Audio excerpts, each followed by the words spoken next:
That जी भाई साहब, अब मेरे ख्याल में अपने मौज़ूआत की तरफ आ जाए। जी मैं IMF डील, इसके ऊपर हमने इतनी बात की है और अब जब हो गई है तो मेरे आपको एक्साइटमेंट दिख ही रही होगी, लेकिन मैं क्यों एक्साइटेड हूँ इसकी वजह मैं आपसे जानना चाहती हूँ कि अब होगा क्या क्या अच्छी चीज़ें इस डील के बाद हमारे साथ होने वाली हैं।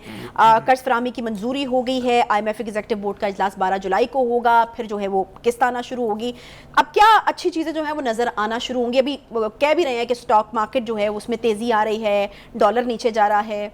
देखिए, मैं आपके साथ न सिर्फ मुत्तफिक हूँ बल्कि ये एक कॉमन फीलिंग है कि हमारी इकॉनमी जो बड़ी तबाह हाल थी उसके लिए IMF का ये मुआहिदा जो है ये एक से ज़्यादा वजूहात की बिना पर हमारे लिए अहम था। और यकीनी तौर पे मैं समझता हूँ कि अब इस मुआहिदे के बाद वो रास्ते जो बंद हो गए थे खुल जाएंगे सारे, जहाँ से हमें दोस्त ममालिक जो है वो खुल के हमारी इमदाद कर सकते हैं बगैर किसी अंदेशे के, बगैर किसी ख़तरे के। एक बात तो ये है। लेकिन मेरा ख्याल है इस IMF की डील का तो जितना भी हम गाएं इसको वो कम है, लेकिन इससे पहले इसके पस मंज़र को बयान करना ज़रूरी है ताकि हमारे जो नाज़रीन हैं वो ये समझ पाएँ कि क्यों हम इतनी खुशी का इजहार कर रहे हैं इसके ऊपर। हालांकि प्राइम मिनिस्टर साहब ने कह दिया है कि लम्हा फ़ख्री यानी लम्हा फ़िक्रिया है। करेक्ट। तो इस चीज़ को देखिए, इसके लिए एक तो मैं जानना चाहता हूँ कि वो लोग जो कह रहे थे कि पाकिस्तान डिफ़ॉल्ट कर गया है, कर जाएगा नहीं कहते थे, आपको याद होना चाहिए। आपको याद होना चाहिए फवाद चौधरी की जो बकवास करते थे, आपको याद होना चाहिए शाह महमूद कुरैशी साहब जो बेतुकी बेमानी गुफ्तगू करते थे। वो मैंने कहा कि वो तो कहते थे पाकिस्तान डिफ़ॉल्ट कर गया है। अब उस बयानी का क्या होगा, उनके ऊपर उनकी अकल का मातम करना चाहिए, उनकी मजम्मत करनी चाहिए, ये मुझे अभी समझ में नहीं आ रही। लेकिन बहरहाल देखिए, एक 9 मई हुआ, अभी बड़ा सान्या है, बहुत बड़ा सान्या है, वो भी पाकिस्तान की सालमियत पर हमला है, पाकिस्तान की दफाई तनसीबात पर हमला है। लेकिन ये दूसरा 9 मई है। पहला 9 मई उस दिन हुआ था जब इस मुल्क के वज़ीर ख़जाना ने 2 सूबाई वज़राए ख़जाना से के साथ मिलकर IMF को एक ख़त लिख मारा था, याद है आपको, कि पाकिस्तान को कर्जा ना दें। ये है मुहिब्बे वतनी का लेवल। मैं लफ्ज़ नहीं इस्तेमाल करना चाहता, कुछ ज़्यादा ख़तरनाक लफ्ज़ ना निकल जाए मेरे मुँह से, लेकिन मैं तब भी और आज भी उनकी उतनी ही मजम्मत करता हूँ जितनी मैं करता था।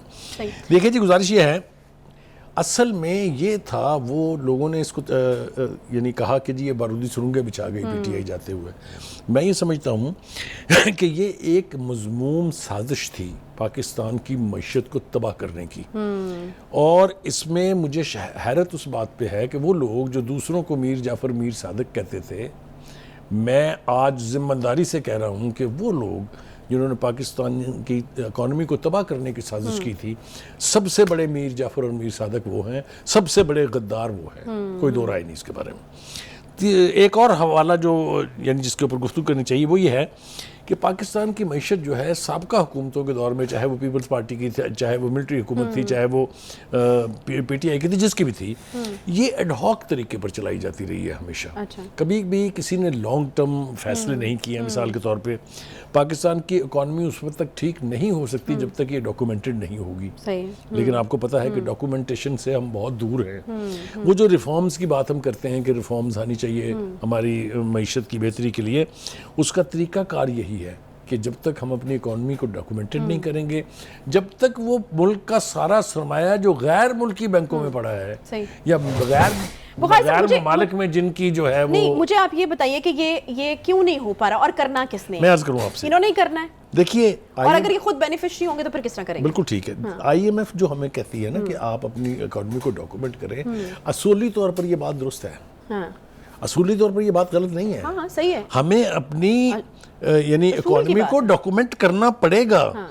लिहाजा जो IMF कह रही है या जो हमसे मुतालबा करती है वो कोई ऐसा गलत नहीं है। ठीक है। लेकिन करना वो हम पिछलों का मैं अर्ज कर रहा हूँ, ये तो हुकूमत को करना है। जो भी हुकूमत का वजीर आज़म है उसको इंश्योर करना है। इसके बेनिफिशियरी कौन है? जो हुकूमत में बैठे हैं। जो ऑब्वियसली फिर तो नहीं होने वाला। नहीं, मैं अर्ज करूँ आपसे, जब तक वो अपने मुफाद की खातिर अवाम के मुफाद को कंप्रोमाइज़ करते रहेंगे ये कभी नहीं होगा। लेकिन अब वक्त है कि इकॉनमी की बेहतरी के लिए हम बड़े फैसले करें।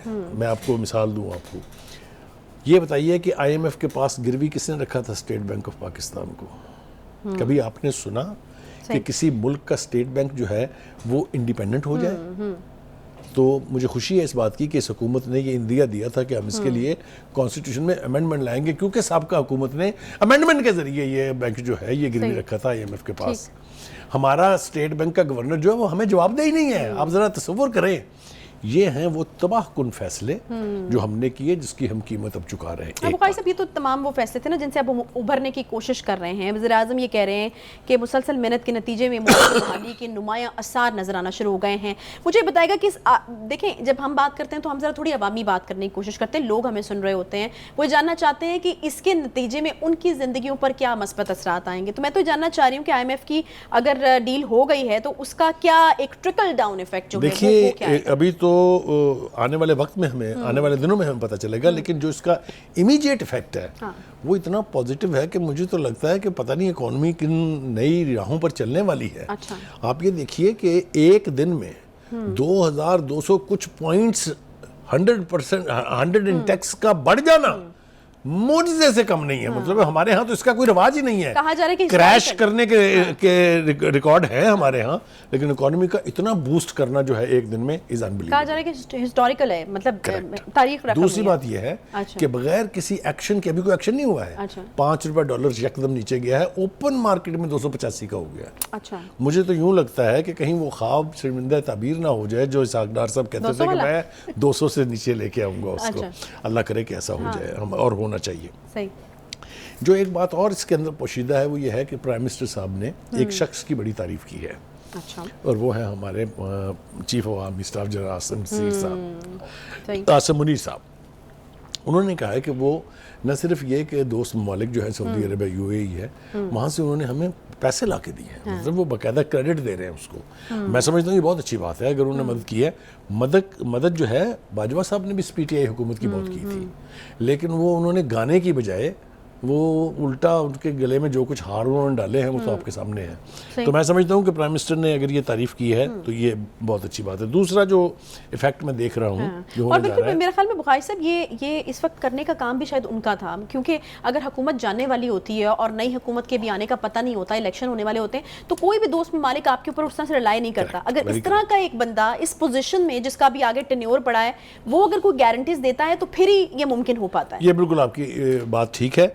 और एक और पॉजिटिव इम्पैक्ट जिसका क्रेडिट अब मुझे नहीं पता किसको देना चाहिए, वो ये है कि महंगाई जो है वो 8.6% कम हुई है। अच्छा। PTI ये गाती रही है कि इकोनॉमी जो है, ये महंगाई जो है ये 45% हो गई है। दर हकीकत वो 29.6% थी, उसमें से भी 8.6% कम हुई है। अच्छा। ये भी कोई इंडिकेटर बुरा नहीं है। अच्छा। और आप देखिए मार्केट के अंदर जो दावा किया जा रहा है उसका मार्केट के अंदर आपको इफेक्ट मिल रहा है। तो जिस तरीके से प्राइम मिनिस्टर ने ख्वाहिश का इज़हार किया है, जिस तरीके से IMF का जो रास्ते में रुकावट थी वो ख़त्म हो गई है, मैं ये तवक्को करूँगा और मुझे उम्मीद है कि ऐसा होगा कि जो हम कहते थे ना हमेशा कि रिलीफ वो है जो ग्रास रूट लेवल पर आम आदमी को सड़क पे पहुंचे। सही सही। तो अच्छा, जी एक और मिथ जो है वो इस चीज़ के साथ जुड़ी हुई है। बहुत सारे लोग ये समझते हैं कि IMF के साथ अगर आपका मुआहदा हो गया है तो फिर IMF हमेशा ही अगर आप अपने लोगों को रिलीफ देते हैं, और पिछले दिनों भी हुकूमत और IMF के दरमियान एक मसला बना हुआ था कि अब IMF कह रहा था कि आपने रिलीफ नहीं देना, आपने टैक्सेस लगाने हैं। तो लोगों को ये लगता है कि IMF के साथ अगर मुआहदा हो जाता है तो हमें रिलीफ अब नहीं मिलना, अब और टैक्सेस जो है वो लगेंगे। तो ये किस हद तक दुरुस्त बात है, या फिर ये मिथ जो है? देखिए जो हमारा बजट आया है ना, ख्याल लोगों का ये था और लोग ये तवक्को कर रहे थे, खासतौर से एंटी गवर्नमेंट एलिमेंट्स जो हैं, कि इतनी टैक्सेशन होगी कि लोग चीखे मार उठेंगे और चढ़ दौड़ेंगे। मैं समझता हूँ कि ये दानिशमंदाना फैसला था कि मैसिव टैक्सेशन नहीं की गई। सही। और दो कैटेगरीज बना के, एक लो इनकम ग्रुप है, एक रिच क्लास है। रिच क्लास के टैक्सेस बड़े हैं और यकीनी तौर पे बड़े हैं, और वो इसलिए ग्रज नहीं किया जा सकता कि वो अफोर्ड कर सकते हैं वो देना।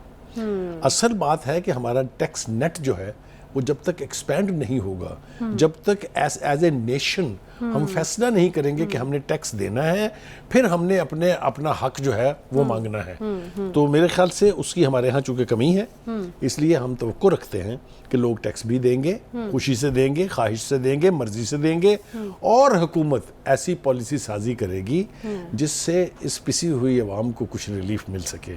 अगर ये नहीं है तो लाख डीलें होती रहे IMF से, लाख हम एक दूसरे को क्रेडिट देते रहे, उसका कोई फायदा नहीं। सही। अच्छा, मुखाई साहब, कि ये भी लोगों का कंसर्न होता है कि टैक्स देने की या फिर इस हवाले से इंकरेज भी किया जाता है, लेकिन सही इंकरेजमेंट तब होगी जब हमें सोसाइटी में वो सहूलियात भी मिलेंगी। अगर बाहर फॉर इंस्टेंस लोग कहते हैं कि अगर बाहर लोग टैक्स भरते हैं इतना, तो फिर उनको उसके बदले में सहूलियात भी उतनी मिलती हैं। Very correct. तो ये किस चीज़ ने पहले होना है? लोगों ने पहले टैक्स देना शुरू करना है या हुकूमत ने पहले लोगों के लिए आसानियां पैदा करनी है? या मेरे ख्याल से हुकूमत को पहले इनिशिएटिव लेना पड़ेगा कि वो अवाम के लिए आसानियां पैदा करें और फिर उनसे तवक्को करें कि टैक्स दें। ये जो हमारे यहाँ उल्टी गंगा बहती है ना कि अवाम टैक्स पहले दें, वो अपने लल्ले तल्ले जारी रखेंगे और फिर देखेंगे कि गुंजाइश है अवाम को रिलीफ देने की। क्योंकि इससे बेहतर तरीके से आप लोगों को इनकरेज नहीं कर सकते। अगर लोगों को कुछ मिल रहा होगा तो फिर यकीनन वो टैक्स देने के लिए आमादा होंगे। इससे बेहतर तरीका तो नहीं हो सकता। Very correct. और उसके बिल्कुल बुनियादी क्राइटेरियन ये है कि गरीब के बच्चे को हर क्लास में दाखिला मिले, हर गरीब का बच्चा जो है